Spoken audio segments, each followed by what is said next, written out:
What's up, Nerf Herders? Welcome to Take One Movie Reviews, where all reviews are done in one take, and I am so excited to talk about this movie today. That is Steven Spielberg's Jaws. It is the 40th anniversary, and they brought the film back to select theaters for 2 days, and I was so lucky and privileged that they had it at a theater nearby. I took my daughter on Father's Day to go see it. It is one of our favorite movies of all time. We were super excited to go see this. So being the 40th anniversary, I figured this is the perfect time to review this movie. And I'm going to do spoilers and everything in here, so for whatever reason, if you've not seen Jaws, do not watch the video, go watch the movie. You need to go see the movie. I'm talking about everything in this movie that I love, and just starting off with the plot. The plot is about a shark that comes to an island, terrorizes the beaches, kills people, and then it's up to a couple of people to go out and hunt the shark. It's as simple a plot as you can have, but what makes this movie so amazing and memorable is everything that's packed into it. And man, there is so much. This film was the first blockbuster, and you know why we have the term blockbuster today. It came out in 1975. People were absolutely frightened to death of this movie, and it's a blockbuster because people were lining up around the block to get in to see this movie. And the impact that this had, you know, to moviegoers and everything, still to this day, this film has an effect on people. Everyone that's seen this movie at some point in time, when you're in the water, that sixth sense starts going off, and you start thinking, whether you're in a pond, a lake, your own bathtub, everybody's been down that road, and Jaws has had some kind of effect. And I think that's amazing. One of the greatest things that this movie does, and what I love so much about it, is it's so good at hiding the shark. It's not about sticking everything in your face and, you know, making you attached to the shark. They hide it, and it allows your memory and your imagination to go off. And it all starts with the first scene of the movie.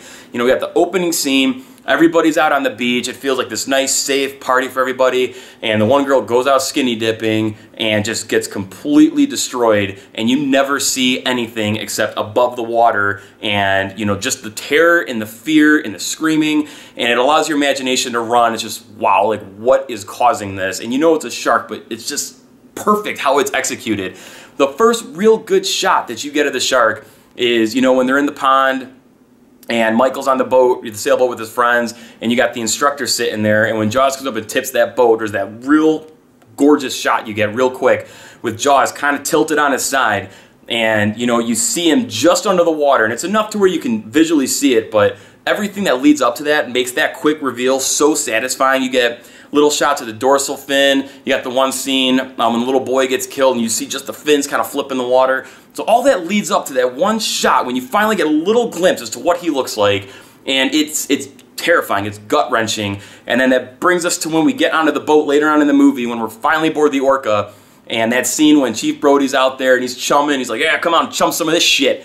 And when he tosses it out, and when you finally see the shark out of the water, this is one of the most amazing scenes in cinematic history. Roy Scheider, the look on his face, he sold that scene so good, and the way he backs up, oh man, right up next to Robert Shaw there, and that improv line, you know, where he's just like, you're gonna need a bigger boat, and the way the cigarette's just hanging there, that's cinematic bliss. It's perfect.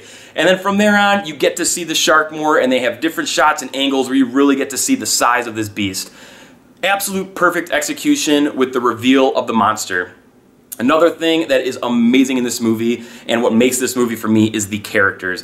The characters in this film are the best I have ever seen put to screen. I love Star Wars, but the chemistry between Roy Scheider, Robert Shaw, and Richard Dreyfuss, to me, is the greatest chemistry between characters in a movie ever filmed. They are perfect, and a big part of that is the dynamics of their characters. You got Roy Scheider, who's Chief Brody, who is completely terrified of the water, hates the water. You got Richard Dreyfuss, you know, who plays Hooper, and you know, he's a book smart guy. He looks at sharks, he studies them and analyzes them, but he's a book smart kind of guy. And then you got Quint, played by Robert Shaw, who is just, you know, the street smart or water smart, you know, we can say, who just knows how these beasts are, just the hard ass in the movie. You put those three dynamics together and you stick them on a boat, and it's extremely entertaining. And that's what creates such great chemistry. Not to mention, Robert Shaw and Richard Dreyfuss were not getting along on set, and that translates so well with their characters. And you know, them three together, there's so many memorable moments between them where, you know, Brody's kind of the chill one. You can see that, you know, Hooper and Quint are always trying to get the edge on one another, and it's so good how they put them three together. And when you can take three characters like that, stick them on a boat and be entertained by that and not think about the fact that there's a shark out there hunting them down, that is perfect cinema. That is how you do a film right. You bring memorable characters that you want to see, you get behind them, and you just love those characters. So then the scenes when the shark is there and the intensity builds up, you feel for these characters, you care about them, you're invested in them, you're just emotionally connected to the entire movie, and that's absolute perfectness to me.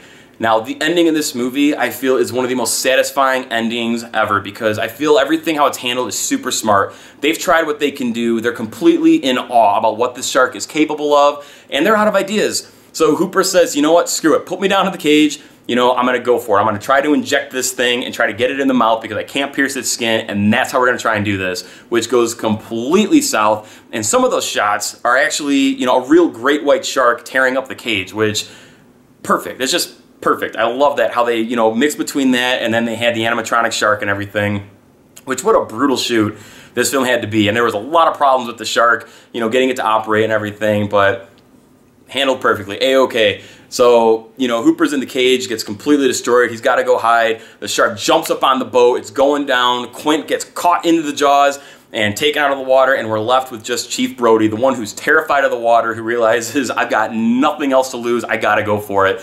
And when he beats the shark and shoves that air tank in its mouth and, climbs up and has his little poking stick and the gun, it's so intense, and the music, how it's building up to that whole scene. And when he's sitting there firing and firing, I was all building up, man, and he's just like, "Smile, you son of a bitch!" And it hits the shark and it blows up. I'm telling you, that was like the damn Death Star going off. It was so amazing and satisfying. One of my favorite scenes of any movie ever. Oh man, I can't get enough of this. The film is just a terrifying movie. I've seen it so many times, so I'm numb to the horror in it now, but it still gets under your skin a little bit. Everybody in this world, has played those jokes when you're in the water and you got the dun dun dun dun dun dun. And, you got to sing the music and everything, and thanks to John Williams for that, because you can't have a great, phenomenal film without having, a really good score to back it up. And John Williams and Steven Spielberg together, that is the greatest 1-2 punch ever. Between Spielberg's directing and the score that John Williams puts to his movies, it's pitch perfect. Some of the most memorable music ever created has come when these two work together. And John Williams is my favorite composer of all time, a huge, huge influence on me. I love the score. That is why I proudly own the vinyl for it.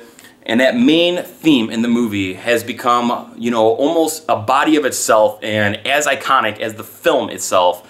That main theme to this movie is just completely flawless, and it was laughed at when it was first presented, which is so crazy. And if you go back to that day and you listen to that without putting it together with the movie, the whole like dun dun dun dun, you can see how just listening to that sounds weird, but as soon as you stick that in that movie, Jaws is not the film it is without John Williams' score.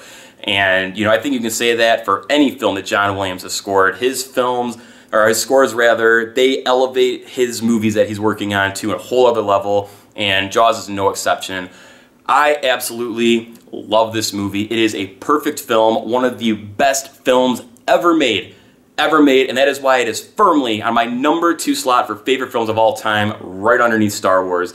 Jaws is phenomenal. I absolutely love it. Nothing about this movie gets old to me. I have seen this movie as many times as I've seen Star Wars, and probably between Star Wars and Jaws, that's more than likely accountable for at least 50% of my total consumption of movie viewing. So, love the movie. It was a privilege to see it in theaters.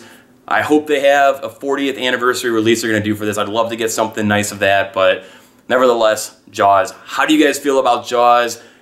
Is it one of your favorite movies? Just leave comments down below. Let me know how you feel about the movie, and especially the score to it. Like I said, the score in the movie, it's not what it is without the other complementing one another for this film. So thank you guys very much for watching. If you are new to the Nerf Herders channel, make sure that you all subscribe. And until next time, keep on Nerf herding. Bird on.